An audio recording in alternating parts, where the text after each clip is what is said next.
Yeah, I'll have a large Hawaiian pizza, please. Yes, and cheesy bread. Great, thank you. Oh, hey there. Do you know what tariff engineering is? Probably not. I didn't until about a week ago. So sit back, relax, and I'm about to teach you about the wonderful world of differences in customs duty rates applicable to similar products. Create an opportunity for savvy compliance managers and their counsel to suggest modifications to the design of imported products in order to reduce duty expenses associated with that product. We all know how expensive shipping is. Well, this is basically a way to manipulate the whole shipping process in order to get charged less with the taxes. Tariff classification is a necessary element for legal compliance for any company or individual that imports goods into the United States. In the US, tariff clarifications are assigned based on the harmonized tariff schedule of the United States. These are 10-digit codes that are assigned to every product that gets shipped. Any product and every product gets one of these 10-digit codes. These codes act as the guidance behind how much you're taxed on any given product. Take, for example, a winter coat. A winter coat made of cotton is classifiable under this number and is charged a tax of 15.9%. However, a man's winter coat made of man-made fibers containing 25% or more of weight by leather is only assessed a rate of 5.6%. At this point, you must have tons of questions. Like, can I perform tariff engineering in my company? Has tariff engineering been going on forever? Does tariff engineering add value to my company? Am I wearing any pants? The answer to those questions? Yes, yes, and no. Engineering of this magnitude dates back to the late 1800s, when sugar workers used to add molasses to the sugar. They did this so that when they shipped the sugar, they could classify it under molasses, as opposed to sugar, which had a higher tax than molasses. There are certain instances, however, where companies tend to be a little too smart for their own good.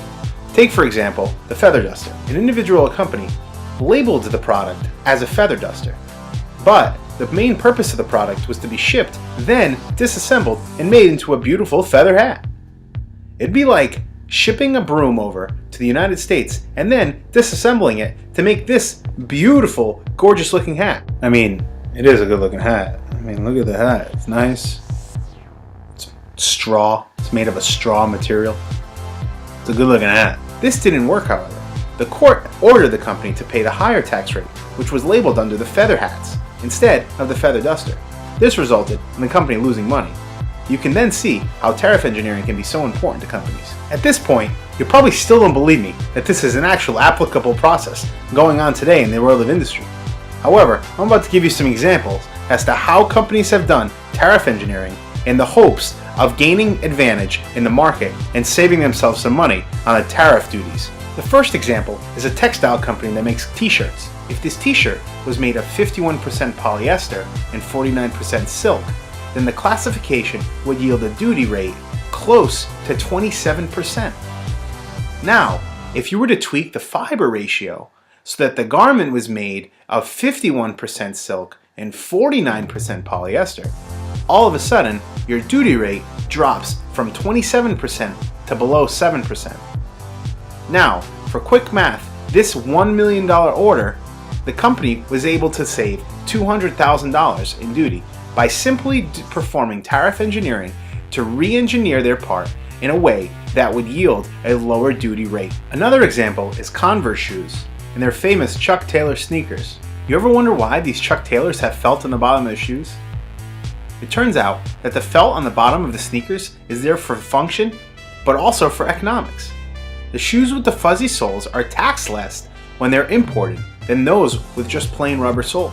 The difference between importing a fuzzy shoe, like a house slipper, and a rubber one, such as a sneaker, can be a huge difference for a company. Changing this shoe material can decrease the tariff from 37.5% down to just 3%. Putting felt on the bottom of the sneaker is a huge advantage for Converse. It saves them in shipping costs, and ultimately, the felt will wear away, yielding the rubber sole on the bottom of the shoe that was intended to be there in the first place. This is tariff engineering at its finest. By now, you've seen the importance of tariff engineering.